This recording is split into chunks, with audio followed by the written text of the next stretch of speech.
Касиеттин дүйнөсү абдан улуу экен.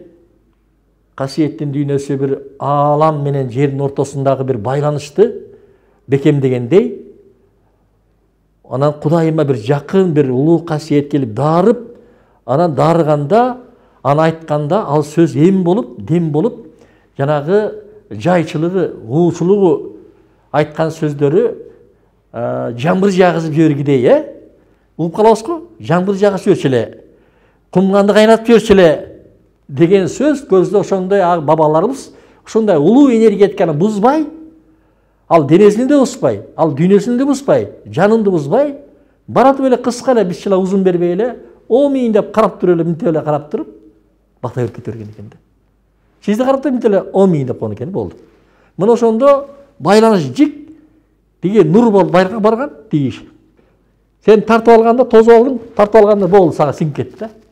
Мына ошондой болгон экен да. А кезде андан адамдардын пейили таза, дүйнөсү таза, сөзгө маани берген, баа берген убак экен да. Бирок биз ушул илимди, ушу касиеттин дүйнөсүн биз жогорку деңгээлге алып чыгайлы деген максатты койдук.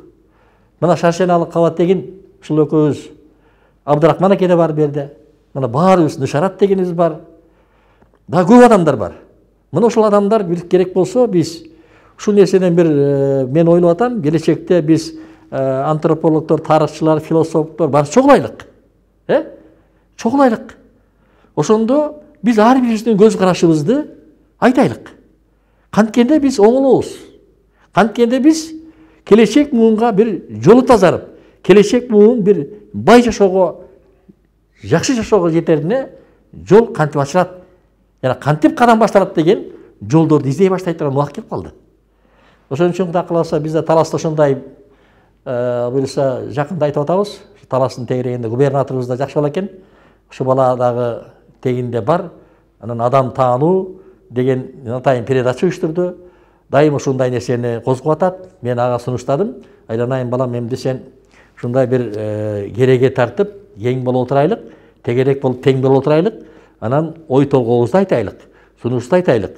Бүт жаштар келсин, бүт аксагалы келсин, бүт тарыхчысы, философу деги баары келсин. Баарыбыз ушундай бир теманы коелу дагы. Талас негизи руханий ордо деп атпайлыкпы? Манас атанын байырлаган жери деп атабыз да. Ошол жерден Кудай кааласа кандай биз эмди Таластан биз иш баштабайлыкпы?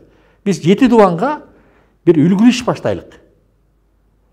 Эгерде макул болсоңор баштайлык десем, макул болбосоң мага аябай көп келип атат азыр.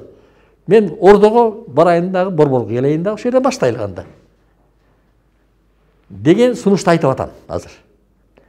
Ушул касиеттин дүйнөсүн изилдеп чыкпайлыкпы?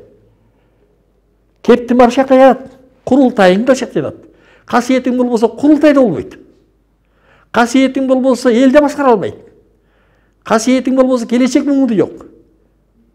Касиет деген эмне? Касиет деген дегеле адамдын дүйнө таанымы кандай?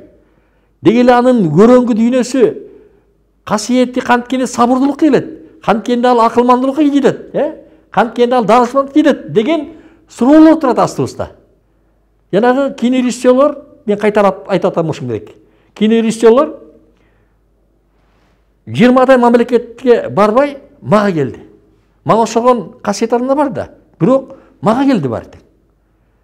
Сизде мандем бар экен, кеп бар экен, кандай элсиңер? Чапанымды кармап, калпагымды кармап, колумду кармап, адам эмеспи дегенде бизди урматтап атпай айланайындар.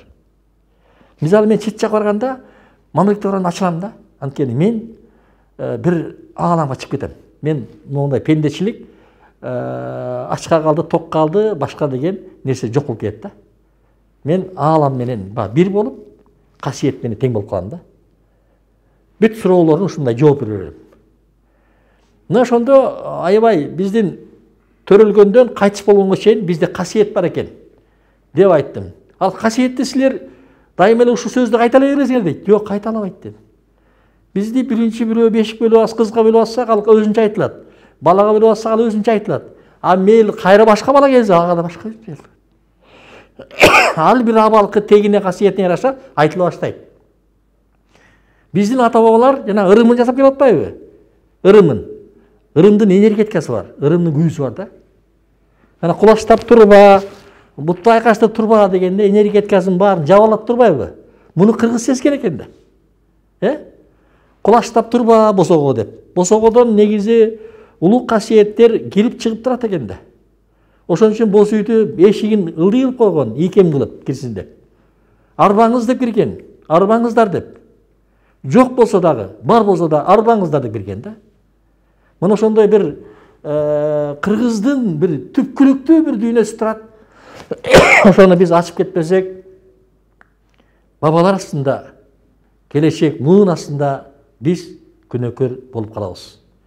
Ошон үчүн Кудай кааласа бүгүнкү мен дагы аябай Кудайым көкүрөмө салган касиет менен жооп берип атам да.